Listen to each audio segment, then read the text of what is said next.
Life will hit you. It'll knock you flat on your back, strip you of your pride, and test the fire in your soul. But hear me, momentum isn't lost forever. It's waiting for you to claim it back. Setbacks don't define you. How you respond does. And today I'm going to give you 3 rules, 3 unshakable principles to rebuild that momentum, to rise when everything in you feels broken. Because champions are made when everything goes right. They're made when the world counts them out and they refuse to stay down. When life knocks you down, the very first instinct most people have is to look outward and start pointing fingers. They want to blame the circumstances. They want to blame the people around them. They want to blame the timing, and they want to blame everything except the one thing they actually control, themselves. Owning your setback before it owns you is not about guilt, and it is not about shame. It is about responsibility. Responsibility is the bridge between where you are and where you want to be. And until you step on that bridge and walk across it, you will never move forward. When you hit a setback, whether it's a failed relationship, a lost job, a broken business, or even losing faith in yourself, the power lies in whether you decide to accept that reality is yours to face, or whether you pretend it belongs to someone else. The second you push it off on someone else, you've given away the steering wheel of your life. You've given the keys to your momentum to someone who doesn't care about your future like you do. You've surrendered control. And when you surrender control, you surrender destiny. Owning your setback is about standing up in the mirror and saying, this is mine. This loss, this failure, this pain, this mistake, I take it. I own it. And because I own it, I can change it. When you say that, when you internalize it, suddenly the weight you're carrying doesn't become a chain that traps you. It becomes a weight that builds you. A weightlifter doesn't get stronger avoiding heavy loads. They get stronger by picking it up and moving it again and again. Life works the same way. That setback you're facing isn't there to bury you. It's there to build you. But only if you claim it. Only if you stand up and grab it with your bare hands and refuse to let it crush you. The problem is most people would rather live in denial. They'd rather tell themselves, it wasn't my fault. I couldn't have done anything different. But let me ask you, what good does that do? Denial doesn't make you stronger. It makes you weaker. Denial doesn't rebuild your momentum. It robs you of it. Denial is quicksand. It looks safe to stand in for a moment, but the longer you stand there, the deeper you sink. Owning your setback, though, it's fire. It hurts, it burns, it makes you uncomfortable, but it forges you. It transforms you from a victim into a warrior. Think about any great champion in history. The athlete who blew the game, the entrepreneur who went bankrupt, the leader who lost trust, the soldier who faced defeat. Every single one of them faced moments when it would have been easier to hide, to excuse, to blame. But what separated them from the crowd was their ability to look the truth dead in the eyes and own it. They didn't run from it. They didn't sugarcoat it. They didn't water it down. They said, this is my responsibility, and because it's mine, I'm going to fix it. That's how you shift from setback to comeback. Let me paint it in another way. Imagine 2 fighters in the ring. One of them gets knocked down. He looks at the referee, points at the crowd, points at the lights, blames everything except himself. He stays down. The other fighter, he gets knocked down just as hard. Maybe harder, but he doesn't look for excuses. He looks inside. He accepts that he let his guard down, that he missed a punch, that he wasn't prepared. And because he owns that, he gets up with fire in his chest, determined not to make the same mistake twice. Who do you think is going to win? The one who owns the setback every single time. The truth is, the setback is going to own you if you don't own it first. It's going to replay in your mind like a broken record. It's going to whisper in your ear when you're trying to move forward, reminding you of what went wrong. It's going to drag your confidence down make you second, guess every step, steal your energy before you even start. That's what happens when you don't face it head on. But when you own it, when you step into it with courage, suddenly the memory of the setback becomes fuel instead of poison. It becomes a reminder of what you've overcome, not what held you back. Now, owning a setback doesn't mean drowning in it. It doesn't mean beating yourself up endlessly, replaying every mistake until you're stuck in regret. No, that's not ownership. That's self-destruction. Ownership is about clarity. Ownership is about saying, this was my part. This is what I did. This is where I failed. And then it's about shifting your energy into, this is how I will rise. This is how I will grow. This is how I will take back momentum. Without ownership, there is no clarity. Without clarity, there is no action. Without action, there is no comeback. You've got to make a decision. Do you want to be defined by the fall or by the rise? Because both definitions are available. The fall will define you if you deny it, if you excuse it, if you run from it. But the rise will define you if you own it. Owning it is what puts your feet back on the ground. Owning it is what makes you stand tall again. Owning it is what gives you permission to write the next chapter instead of rereading the last one. I'll tell you something personal. Every man and woman who's ever achieved greatness has scars. They've got scars on their body, scars on their spirit, scars on their mind, but scars are proof of ownership. Scars say, yes, I went through it. Yes, I took the hit. Yes, I fell down, but I faced it. I owned it, and I came back stronger. People without scars don't inspire anyone. People without scars haven't lived. The ones who own their setbacks, who turn them into scars of survival, those are the ones the world remembers. It's easy to walk around with pride when everything's going right. It's easy to celebrate when momentum is in your favor. But true strength is measured in the valley, not the peak. True strength is measured when the lights go out, when the noise fades, when you're left alone with your thoughts and your failures. That's when ownership matters most. That's when you have to look at yourself in the quiet of the night and say, I won't run. I won't hide. I'll take it all and I'll use it. That's how warriors are made.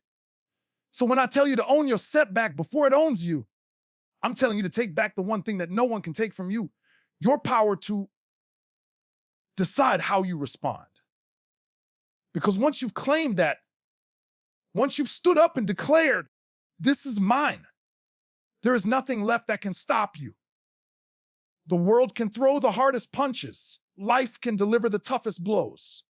But if you refuse to give your ownership away, you cannot be defeated. You may be delayed. You may be slowed down, but you cannot be destroyed. Reigniting your discipline, even in the smallest actions, is the foundation of rebuilding momentum after a setback, because discipline is not about what you do when everything is going right. It is about what you do when everything has gone wrong. It's easy to stay consistent when the victories are piling up, when the applause is loud, when the results are rolling in. But what happens when the lights go out? When you're alone, when failure is heavy on your chest and no one is watching? That is when discipline becomes the lifeline. Setbacks create chaos, and chaos breeds doubt. Doubt whispers in your ear telling you to rest, to quit, to give up. But discipline whispers something stronger, something deeper. Discipline says, get up, do it anyway. Take one step, no matter how small. Discipline is the quiet soldier inside you, fighting when motivation has abandoned you, pushing you when energy is gone, reminding you that consistency is the bridge back to power. Most people think they lose momentum because they don't have motivation. But the truth is they lose momentum because they abandon discipline. Motivation is a spark. Discipline is the firewood. Sparks fade, firewood burns long. Motivation depends on feelings. Discipline depends on decisions. When you've been knocked down, your feelings will lie to you. They'll say you're too tired, too broken, too weak, too late. But discipline doesn't negotiate with feelings. Discipline is action without permission. Discipline is a choice to honor the commitment long after the mood has left. That's why reigniting your discipline, no matter how small the action may seem, is the first step toward momentum. Because momentum is not built on big wins alone. It's built on stacking small wins until they become unstoppable force. Think about it like training. You don't become stronger by lifting the heaviest weight on the first day. You build strength by showing up day after day, rep after rep, even when the weight feels light, even when no one else notices. The muscle doesn't grow because of one heroic effort. It grows because of repeated discipline. The same goes for your life after a setback. You don't rebuild your momentum by waiting for one massive breakthrough. You rebuild it by reigniting discipline in the smallest actions, waking up on time, keeping promises to yourself, finishing the work you started, making the call you've been avoiding, putting one more brick on the wall, even when it feels pointless. Each small act of discipline is a spark, and enough sparks set the fire ablaze again. The challenge is that after a setback, your confidence is low, your faith is shaken, and your spirit feels drained. That's exactly why starting small matters.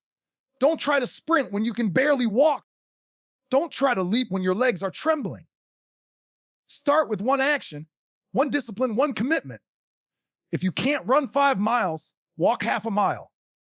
If you can't build the whole business today, work on one email. If you can't write the book in a week, write 1 page today. The act of showing up consistently is more powerful than the size of the action itself.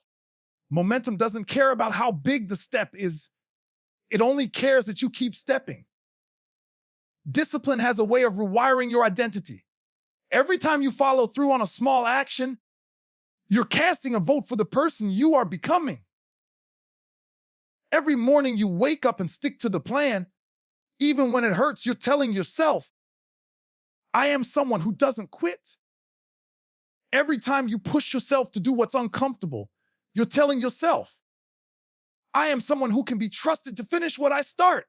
Those small acts of discipline stack into a new belief system.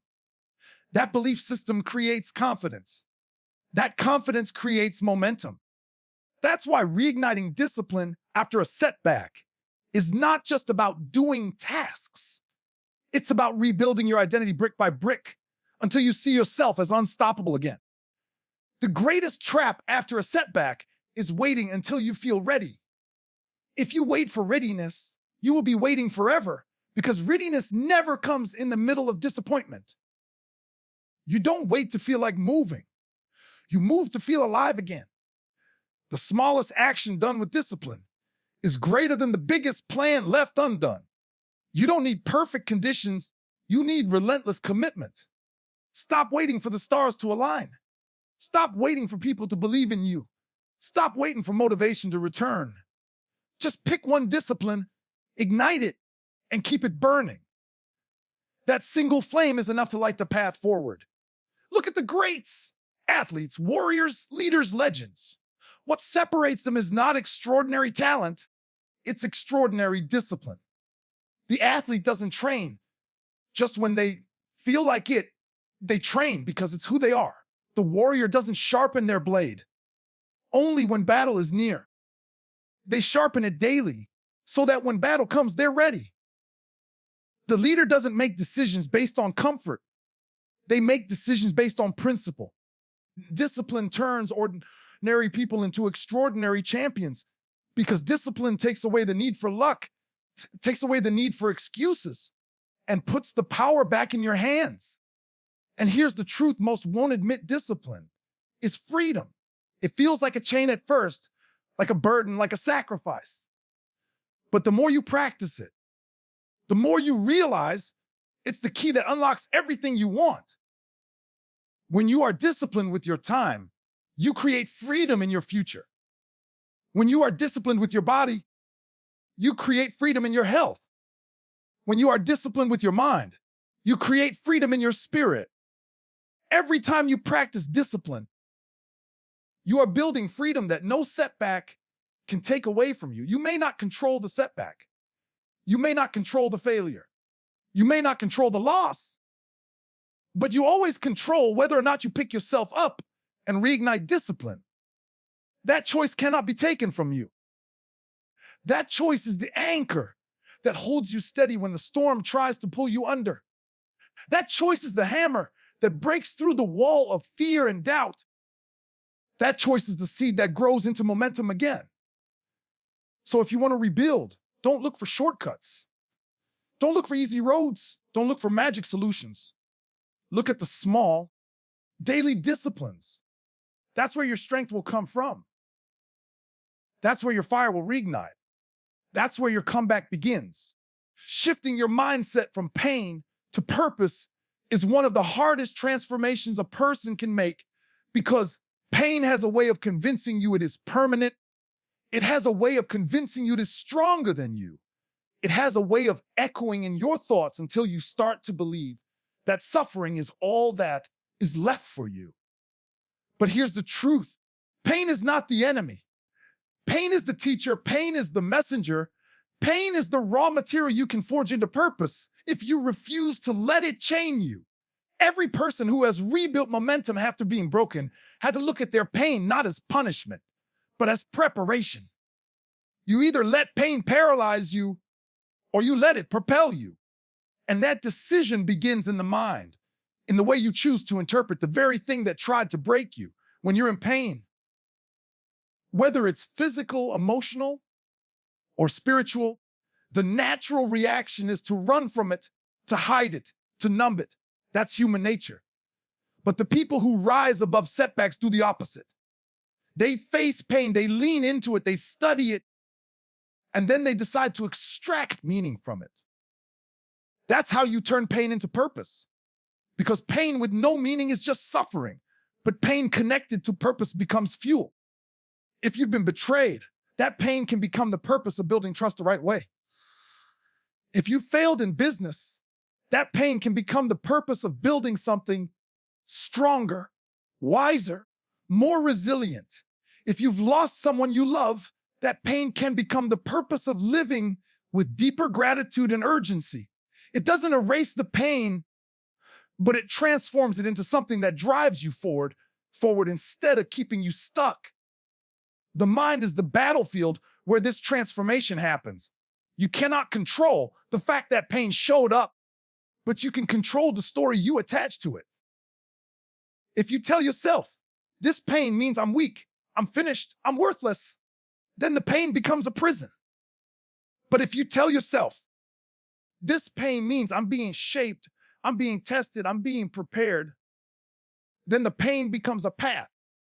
Your story about the pain determines whether it is the end of you or the beginning of something greater.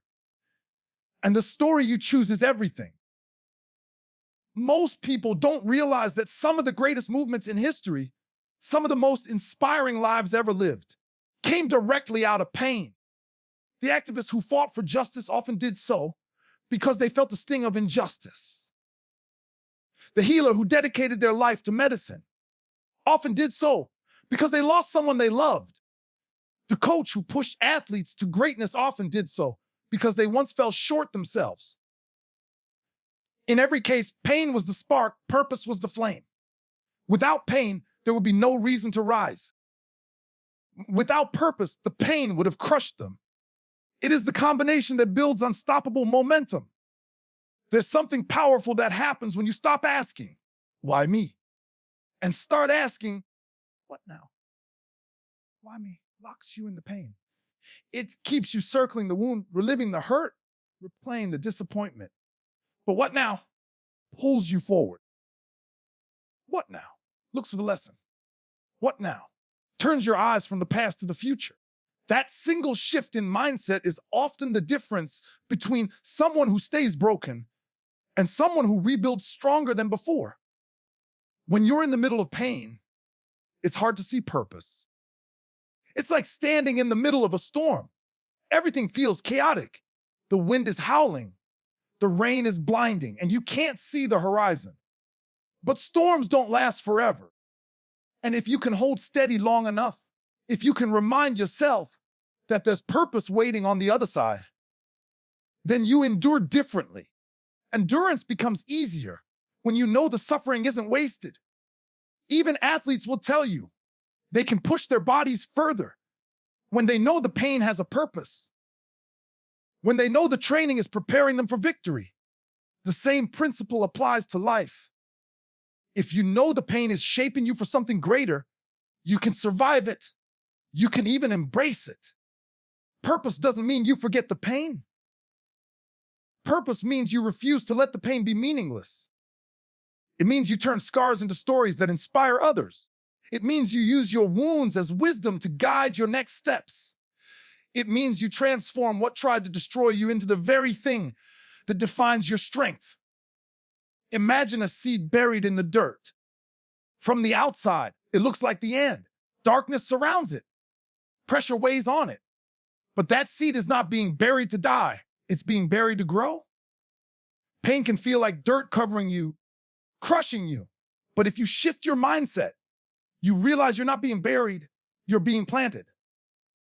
And what gets planted with purpose grows into something powerful. Momentum after a setback is not about ignoring pain, it's about reframing it. The runner with an injury can either give up or use the recovery to study their form, to return smarter and more efficient. The business owner with failure can either quit or use the experience as the foundation of wisdom that no book could ever teach. The person who's been betrayed can either close their heart or decide to love more deeply, but with stronger boundaries. In every example, the difference is mindset. Pain was present in all of them, but only the ones who shifted it into purpose created momentum again. One of the most overlooked aspects of shifting pain into purpose is gratitude. Gratitude doesn't mean you're thankful for the pain itself. It means you're thankful for what the pain reveals. Gratitude forces you to stop focusing only on what you lost and start noticing what you still have, what you gained in wisdom, what you can still fight for. Gratitude transforms bitterness into perspective, and perspective fuels purpose. Because when you can look back at the pain and say, I hated going through it, but I'm grateful for who it made me become, you realize the pain was never the end. It was the shaping ground of your destiny. Every person listening to this has a choice. You can let your pain define you, or you can let it refine you. You can stay in the mindset of loss, or you can shift into the mindset of purpose. The pain is real. No one is denying that. But so is your power. And your power is greater than your pain when you choose to assign meaning to it. Purpose gives your suffering direction. Purpose gives your wounds value. Purpose gives your life the momentum it needs to rise again, no matter how deep the fall was. Surrounding yourself with accountability and energy is the hidden engine behind every successful comeback. Because no matter how strong you think you are, no matter how tough you claim to be, there will come a moment when your own willpower feels weak, when your own motivation runs out, when your own belief in yourself flickers like a dying flame. And in that moment, what determines whether you rise again or stay on the ground is often the people standing around you. Momentum doesn't rebuild in isolation. Momentum is fueled by the company you keep, by the voices you allow into your mind, by the energy you let into your space. If you want to come back from a setback, you cannot do it while surrounded by people who feed your excuses, who validate your laziness, who accept your mediocrity. You have to surround yourself with accountability, people who refuse to let you stay down, and energy, people who ignite your fire when you're tempted to let it burn out. Accountability is not comfortable. Accountability is not soft. Accountability is someone looking you in the eyes and saying, I know you're capable of more, and I won't let you settle. Accountability is someone calling you out when you try to cut corners, reminding you of the standard you set when you were clear-headed and determined, not letting you off the hook when your emotions get in the way. It's easy to surround yourself with cheerleaders who clap for everything you do. But if all you have are cheerleaders, You will never be challenged, and without challenge, you will never grow. True accountability partners don't just clap, they correct. They don't just support, they demand. And while that can sting, while that can bruise the ego, it is exactly what pulls you forward when you're tempted to stay behind. Energy is just as important. Think about it. Every environment has a vibration. Every circle of people either lifts you higher or drags you lower. If you're constantly around negativity, around gossip, around defeatist thinking, it will seep into you no matter how mentally tough you think you are. You cannot plant a seed in toxic soil and expect it to grow. The same way, you cannot plant your comeback in toxic company and expect momentum to flourish. Surround yourself with energy that speaks life into you, that reminds you of your potential, that challenges you to stretch further than your comfort zone. The right energy turns doubt into belief, fear into courage, hesitation into action. It's contagious. And when you're trying to rebuild, you need to catch fire, not cold. History proves this truth over and over again. Every champion had a circle. Every warrior had a tribe. Every great leader had people who sharpened them. Iron sharpens iron, and you cannot sharpen yourself alone. The lone wolf myth sounds heroic, but in reality, lone wolves die in the wilderness. Wolves thrive in packs, not because they are weak, but because the pack amplifies their strength. You need people around you who amplify your discipline, your vision, your fight. You need people who refuse to let you play small when greatness is inside you. Without that, you may survive, but you will never thrive. Here's what accountability looks like in real life. It's the training partner who shows up at 5 a.m., even when you don't want to, forcing you to honor your commitment. It's the mentor who doesn't sugarcoat your excuses, but instead gives you the raw truth you need to hear. It's the friend who tells you when you're slipping, not behind your back, but to your face, because they care too much about your destiny to stay silent. That's accountability. And here's what energy looks like. It's the room you walk into where people are pushing forward, where conversations are about growth, not gossip. It's the family member who believes in you so deeply that their faith restores your own. It's the circle that celebrates progress is not just results, because they know momentum is built in the journey. You also have to be ruthless about who you allow into your circle during a comeback. Setbacks make you vulnerable, and in vulnerability, you're either going to be healed or poisoned by the people around you.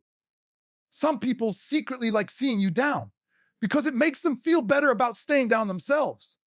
Some people will whisper in your ear, "Take it easy. You've been through enough," not because they care about your healing, but because they're afraid of what your rise will expose about their stagnation. You cannot let voices like that dictate your future. Protect your circle like your life depends on it, because in many ways, it does. The wrong accountability and the wrong energy will keep you in the dirt. The right accountability and the right energy will push you back into the light. And remember, this accountability and energy are not just about what you take in. They're also about what you give. If you want to be surrounded by warriors, you must also be a warrior. If you want to be in a circle of fire, you must bring your own flame. You can't expect to feed off others while contributing nothing. Momentum is contagious, but so is stagnation. If you want accountability, be willing to hold others accountable. If you want positive energy, be willing to bring positivity yourself. It's a cycle that strengthens everyone involved, and that cycle becomes the foundation of unstoppable momentum. When you fall, you don't just need someone to pick you up. You need someone to remind you why you stood up in the first place. You need someone to hold you to the standard you set before the setback. You need someone who will not let you quit on yourself when you feel like quitting is the only option left. That's what accountability does. And when your fire is dim, you don't just need someone to light it for you. You need a room where flames are already burning so that your spark reignites. That's what energy does. Together, accountability and energy form the environment where comebacks are born. The truth is, you will become like the people you spend the most time with. If you spend time with quitters, you will quit. If you spend time with complainers, you will complain. If you spend time with builders, fighters, believers, you will rise with them. It is impossible to consistently stay in a circle of greatness without greatness rubbing off on you. And it is impossible to stay in a circle of mediocrity without mediocrity becoming your ceiling. Your environment is either fertilizer or poison for your comeback. Choose wisely. Breaking progress into non-negotiable daily wins is the art of taking control back from the chaos of a setback. Because when life has knocked you off track, the mountain in front of you feels too high, the road feels too long, the weight feels too heavy. That's when the temptation is to freeze, to wait until conditions are perfect, to hope for some miracle that gets you from where you want to be in one giant leap. But that's not how momentum is built. Momentum is built in the trenches, one brick at a time, one rep at a time, one choice at a time. When you shrink your comeback down into non-negotiable daily wins, you give yourself a target that is small enough to hit, but powerful enough to matter. You stop being overwhelmed by the whole staircase and you focus on the next step. And if you take enough steps with discipline, you end up climbing the mountain without even realizing how high you've gone. Non-negotiable means it's not up for debate. It's not dependent on how you feel that day. It's not negotiable based on how tired you are. It's not something you'll get to when the stars align. Non-negotiable means it happens no matter what, because it is a standard, not a suggestion. The problem most people face after a setback is that their commitments become optional. They say they'll get back to the gym if they feel like it. They'll work on their craft. If the timing is right, they'll take the next step when they're ready. That's not rebuilding momentum. That's gambling with your future. To break progress into daily wins, you have to set standards that are locked in, actions that must happen every single day, regardless of mood, weather, or circumstances. Think about the greatest athletes. Their daily wins are non-negotiable. They don't skip practice because it's raining. They don't skip training because they're tired. They don't skip preparation because they don't feel motivated. They hit their small wins day after day, and those wins add up to championships. Your life is no different. You may not be training for a Super Bowl or a championship fight, but you are training for your destiny, for your family's future, for your purpose. And that deserves the same level of commitment. The beauty of daily wins is that they create a rhythm. Once you establish that rhythm, momentum takes over. At first, it feels hard. Every action feels forced, but then something shifts. You begin to trust yourself again. You begin to believe in your ability to follow through. And that belief is rocket fuel. Because when you believe in yourself, you don't just complete the daily wins. You begin to demand more of yourself. You stack one win on top of another until the weight of those wins becomes undeniable proof that you are rising again. It doesn't matter how small the win is. If you're coming back from a setback, your first win might be as simple as getting out of bed at the same time every day. It might be drinking water before you grab your phone. It might be writing down your goals before you go to sleep. Small wins create momentum because they create consistency, and consistency is the oxygen of progress. Too many people underestimate the small disciplines because they're looking for one massive breakthrough. But the massive breakthrough is simply the result of hundreds of small wins stacking on top of each other until the dam finally breaks. The reason daily wins must be non-negotiable is because setbacks weaken your belief in yourself. You told yourself you'd succeed and you failed. You told yourself you'd stay disciplined and you broke down. That loss of trust in yourself is devastating. The only way to rebuild that trust is to start keeping promises to yourself again. And the simplest promises to keep are the daily ones. Every day you keep a non-negotiable, you rebuild credibility with yourself. And when you trust yourself again, you become dangerous. You become unstoppable. Because a person who keeps promises to themselves is a person no one else can break. Let me give you an example. Imagine someone who lost everything in business. They're buried in debt, their confidence shattered, their reputation in ruins. If they look at the big picture, it feels hopeless. But if they break it into daily wins, make 5 calls a day, learn 1 new skill a week, read 20 pages of a book each night, they slowly rebuild. Those calls lead to opportunities. Those skills open new doors. That knowledge reshapes their mindset. And in a year, those daily wins have compounded into a completely different reality. The same principle applies to fitness, relationships, recovery, anything. Daily wins are the bricks that rebuild the house of momentum. You also need to understand the psychology of small wins. Every time you complete a task, your brain releases dopamine, the chemical of reward and motivation. That means each daily win literally rewires your brain to crave more progress. You begin to associate discipline with pleasure, effort with reward, struggle with growth. And once your brain connects those dots, the comeback becomes inevitable because you've shifted from seeing discipline as punishment to seeing it as empowerment. But here's where most people fail. They set their daily wins too big and then quit when they can't maintain them. They decide they'll run 10 miles every day when they haven't even been walking. They commit to working 12 hours a day when they haven't built the foundation. And when they fall short, they give up. The secret is to start small enough to succeed, but consistent enough to matter. Non-negotiable daily wins are about progress, not perfection. They're about building confidence step by step until you're strong enough to take on more. The phrase non-negotiable must mean something sacred to you. It means you honor it like your life depends on it, because in many ways it does. If you say you'll do it, then it gets done. No excuses, no delays, no justifications. That standard sharpens you.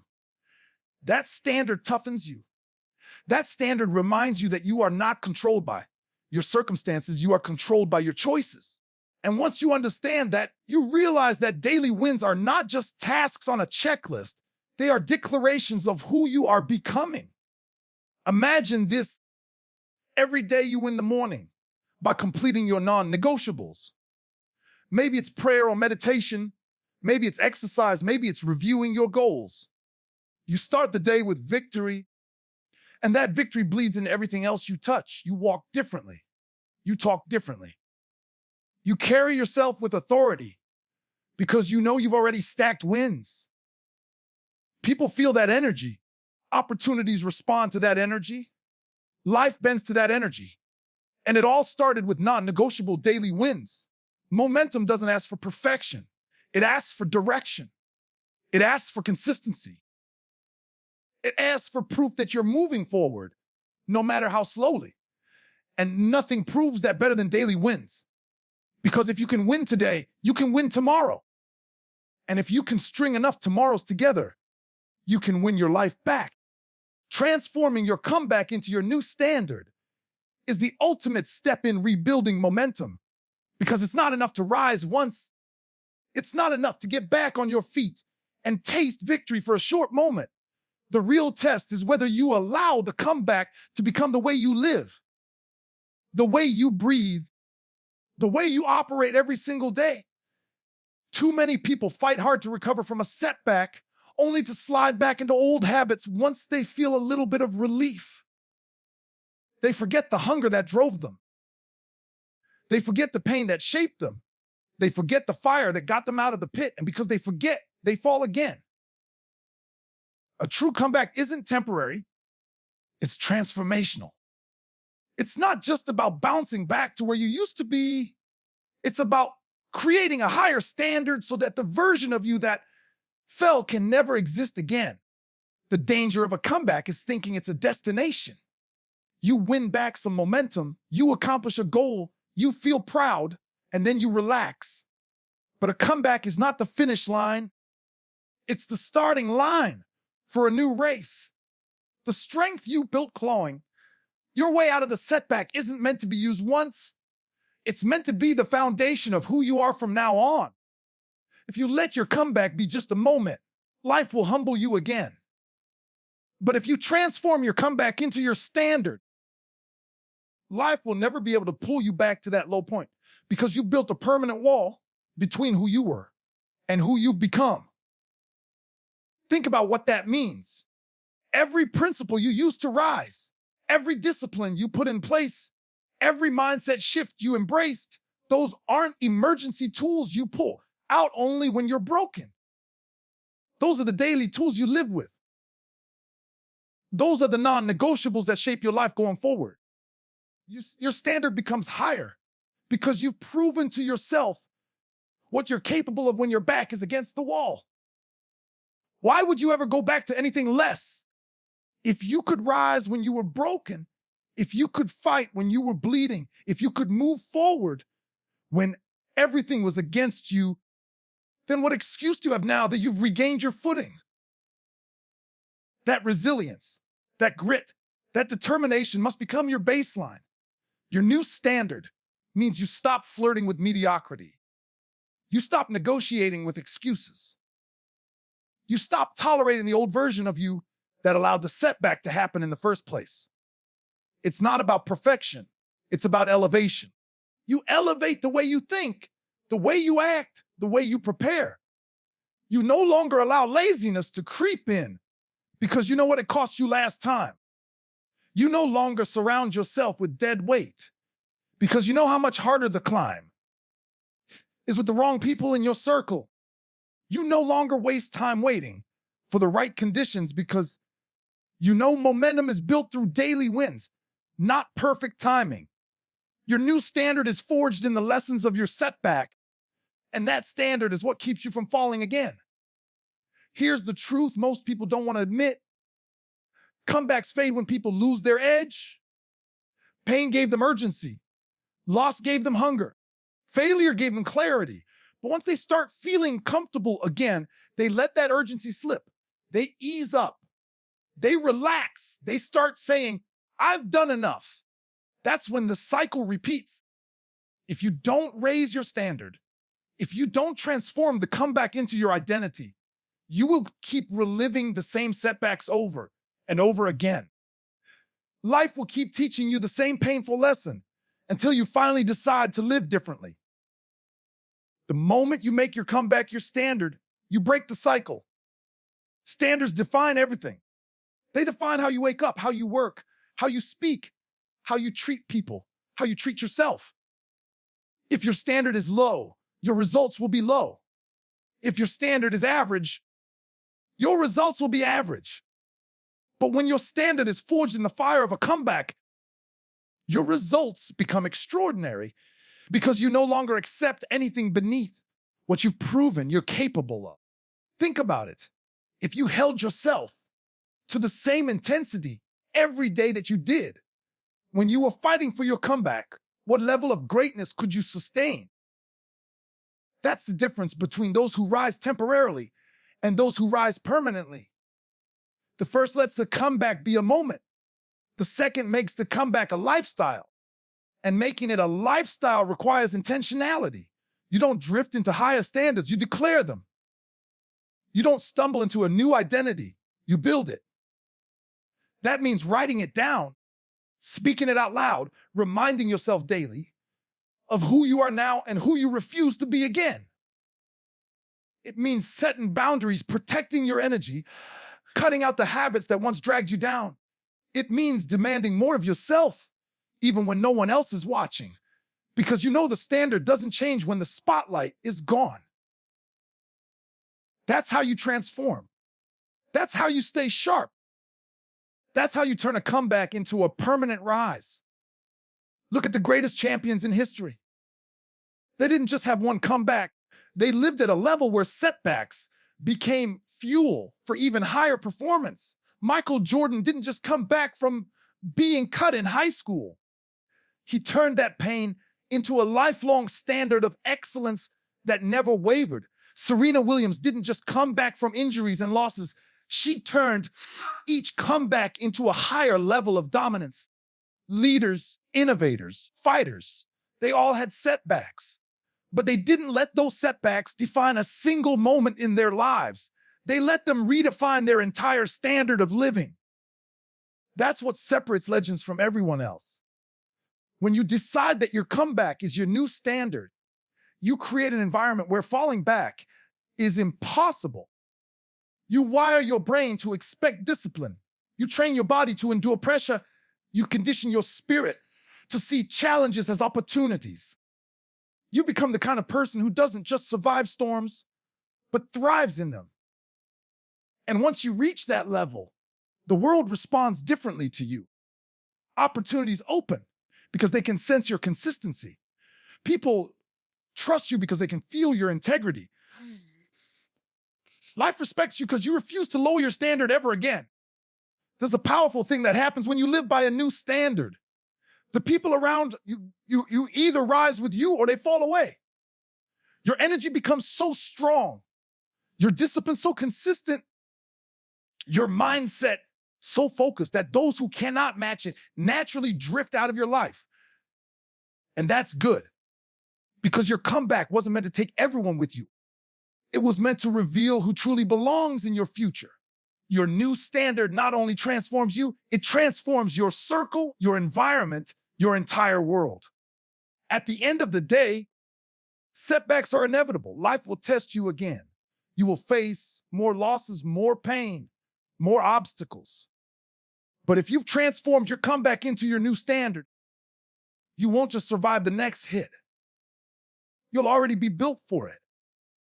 You'll meet it with the same strength you built in the last storm, and you'll rise even faster. That's the beauty of a standard. It doesn't crumble when conditions change. It doesn't depend on how you feel. It doesn't bend under pressure.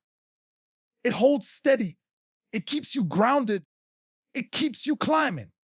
And the higher your standard, the higher your life will rise.